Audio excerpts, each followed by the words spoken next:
was building on the lecture. Verses coming daily under pressure. Bringing on the partner scheme. The true stock trademark is at the edge of your dreams. I'm talking one. Olha o que vem por aí na Web Motors TV de hoje. Testamos o Renault Captur nova geração. Óleo, mitos e verdades. E tem também um clássico muscle car que acaba de chegar ao Brasil, o Mustang Mach-1. Olá, sejam bem-vindos ao programa Web Motors TV. E a gente já abre com o novo Renault Captur. Em 2022, ele chega como nova geração. Bora ver?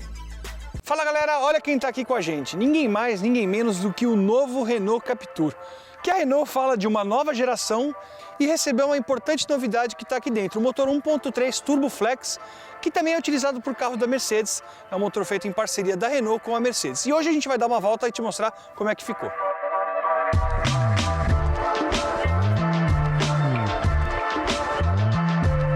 O novo Renault Captur, que a Renault na apresentação preferiu chamar de nova geração, embora a gente saiba que não é uma nova geração. Você vê pelas imagens do carro que estão aparecendo aí na tela que ele é praticamente o mesmo. Ele tem uma restilização ligeiramente mais profunda. Segundo a diretoria da Renault, a plataforma passou por diversas adaptações, ganhou reforços estruturais, que, como a gente já sabe, é um SUV compacto posicionado um pouco acima do Duster. A Renault enxerga espaço para esses dois modelos no mercado brasileiro.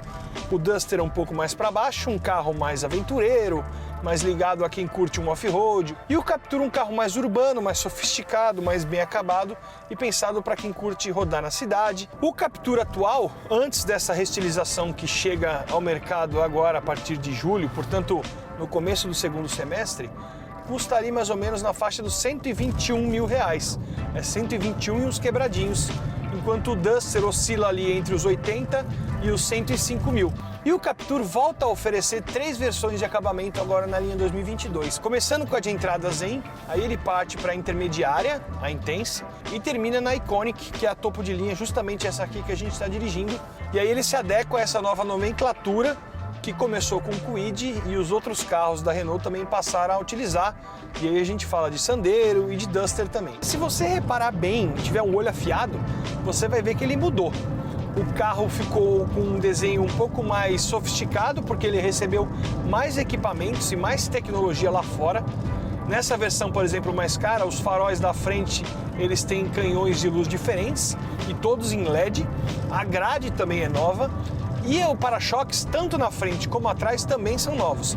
Então você vê que o carro recebeu um acabamento, né? É o famoso facelift, é a famosa restilização que a Renault optou por chamar de nova geração. Outra coisa nova aqui na cabine é a central multimídia, que a Renault chama de mídia nave, que é muito boa, sempre foi muito boa, e que ela recebeu uma nova geração. Então você consegue espelhar a tela do seu celular por cabo. Isso é uma coisa que não mudou e quem não gosta vai continuar não gostando. O cabo vem aqui em cima, você não espeta ele aqui embaixo e deixa ele escondido, ele vem aqui em cima. Então quando você quiser fazer funcionar o CarPlay ou o Android Auto, o seu cabo vai ter que ficar espetado aqui em cima e aparecendo para todo mundo ver. Mas é uma boa central multimídia que resume todas as configurações do carro, você consegue controlar tudo, assim como a chave quadradinha, que para quem lembra existe desde a época do Megane. Já aqui embaixo ele tem novas funções, ele recebeu uma nova central de comandos aqui, o botão de ligar e desligar está aqui embaixo. Você precisa apertar o freio e apertar esse botão para que ele ligue, só que a chave precisa estar aqui, ele tem um sistema de chave presencial. E aí você tem alguns botões aqui embaixo também que tem algumas utilidades, como por exemplo esse aqui da direita, é um sistema de câmeras 360, que é uma coisa que o Captur não tinha, mas que o Duster tem. E que o Kicks também tem. Então seria justo ele também receber, principalmente nessa versão mais cara, ele não poderia deixar de ter. Ele tem um botão que desliga e liga o controle de tração e estabilidade, que é de série em todas as versões, isso a gente precisa destacar. E um botão Eco que você ativa e ele fica com uma tocada um pouco mais redutora de consumo, o carro começa a beber menos, ele faz as trocas mais rápidas, então o carro fica mais abstêmio. Uma coisa que esse carro fica devendo em relação a alguns concorrentes que já tem esse equipamento e o Captur não recebeu dessa vez, foi um painel digital aqui atrás do volante, um quadro de instrumentos totalmente digital. Ele tem 2 mostradores grandes analógicos, ele até tem um displayzinho aqui no meio que mostra a velocidade, um número inclusive bem grande, E ele tem um displayzinho ali em cima que você consegue mexer nas configurações do computador de bordo aqui pelo volante, mexendo para cima e para baixo aqui na parte direita do volante. E ele tem aqui o famoso econômetro que varia a cor conforme a sua tocada. Então, se você dá uma fuchada aqui no pé no acelerador, por exemplo, agora, ele sai do verde, que é onde ele estava, fica amarelo até chegar perto do laranja. Se você está numa tocada bem agressiva, ele fica laranja. Agora, se você roda maneiro, com o pé leve, em marcha mais alta, como o caso agora, que eu já voltei, ele fica verdinho. Aqui do lado esquerdo do volante você tem as funções do piloto automático, que não é adaptativo como, por exemplo, no Nivus, que é um carro mais barato que esse aqui, mas ele tem uma função pelo menos de controlar a velocidade. Só que ele não tem aquele sensor que detecta o carro da frente, que é o caso do controle de cruzeiro adaptativo. Você tem um sistema que você aperta um botão e aí você liga e desliga o alerta de ponto cego que fica nos retrovisores.